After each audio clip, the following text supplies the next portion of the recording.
Hey guys, what's up? Derek here from Bomb Socks with a new week of Bomb Bites where we feast upon the words of Christ and we do it one bite at a time. So this week there's some cool stuff going on. We get to talk about the redemption of Zion.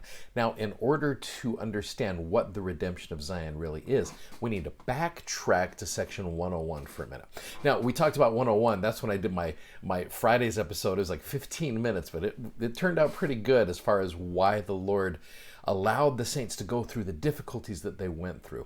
So at the end of section 101, and there's literally 101 verses in section 101 towards the end of it, and this is going to set up where we're going this week. There is a parable, and we didn't talk about this, and a lot of times we kind of gloss over this parable, but it's a pretty important parable to understand what happens this next week. So I like to call this the parable of the why, because this last week they were like, why are we going through these persecutions? Why are you allowing us to go through these things? And the Lord's going to say, well, let me explain to you why. So it starts in verse 43, and I'm just going to read it to you, and we're going to see why the Lord allowed them to go through all this and what his plans for them are. So starting in verse 43, and now I will show unto you a parable, keeping in mind that Jesus Christ is the master teacher of parables. He did it back in New Testament times, and he does it now.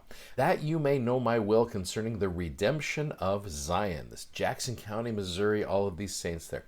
A certain nobleman had a plot of land, very choice, and he said unto his servants, Go ye into my vineyard, even upon this very choice piece of land, and plant 12 olive trees, and set a watchman round about them. So someone to watch what's going on, and build a tower. Okay, a tower and a temple can be very synonymous at times. That one may overlook the land round about, to be a watchman upon the tower, that mine olive trees, meaning my people there. You read about the allegory of the olive tree in Jacob chapter 5. The olive trees are the children of Israel, right? That my olive trees may not be broken down when the enemy shall come to spoil and take upon themselves the fruit of my vineyard. Now the servants of the nobleman went and did as their Lord commanded them, planted the olive trees, built a hedge round about, set watchmen, and began to build a temple. That's a key element right here. So they got everybody in Jackson County, started to build everything, began to build that tower. And while they were yet laying the foundation thereof, they began to say among themselves, And what need hath my Lord of this tower? Like, what? Why are we doing this? And consulted for a long time, saying among themselves, What need hath my Lord of this tower? Seeing this is a time of peace. Now you remember back in the beginning of this section, the Lord was, in the day of their peace they esteemed lightly my counsel, but in the day of their trouble, of necessity they feel after me. So it's like, why should we build this? This is a time of peace. Verse 49, Might not this money be given to the exchangers? For there is no need of these things. And while they were yet at variance with one another, they became very slothful, which is what the Lord accused them of before. And they hearkened not unto the commandments of the Lord. And the enemy came by night and broke down the hedge. And the servants of the nobleman arose and were frightened and fled. And the enemy destroyed their works and broke down the olive trees. So you saw that happen in the last few sections of the Doctrine and Covenants in church history, how the enemy came in and just destroyed Zion. Now behold, the nobleman, the Lord of the vineyard, called upon his servants and said unto them, Why? Again, this is the parable of the why. What is the cause of this great evil, which is what this section's about? Ought ye not to have done even as I had commanded you? And after ye had planted the vineyard, and built the hedge round about, and set the watchmen upon the walls thereof, built the tower also. Remembering they were going through this because they did not build the temple. And set a watchman upon the tower, and watched for my vineyard, and not have fallen asleep, lest the enemy should come upon you. And behold, the watchman upon the tower would have seen the enemy while he was yet afar off.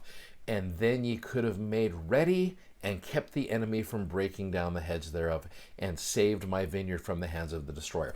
So this is the part one of this parable that Jesus is trying to tell them.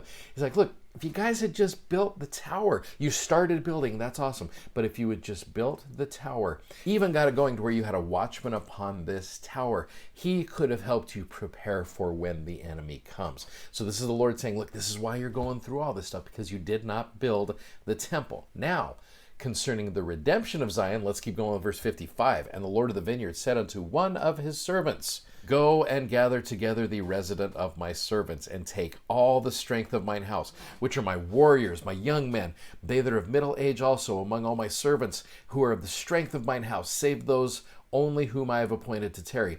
And go ye straightway into the land of my vineyard, redeem my vineyard, for it is mine. I have bought it with money. The Lord has invested a lot in Zion in that sense. Therefore, get ye straightway into my land, break down the walls of mine enemies, throw down their tower, scatter their watchmen. That's an interesting way to look at this. And insomuch as they gather together against you, avenge me of mine enemies, that by and by I may come with the residue of mine house and possess the land. And the servant said unto his Lord, when shall these things be? And he said unto his servant, when I will, go ye straightway, do all things whatsoever I have commanded you. And this shall be my seal and blessing upon you, a faithful and a wise steward in the midst of mine house, a ruler of my kingdom. So he wants all of these people to gather together to go in and redeem Zion, help them to be faithful, help them to be wise. And his servant went straightway and did all the things whatsoever his Lord commanded him, and after many days all things were fulfilled. So here's this parable. They didn't build the temple, so what do? You gather in a group of people to go in and help them out.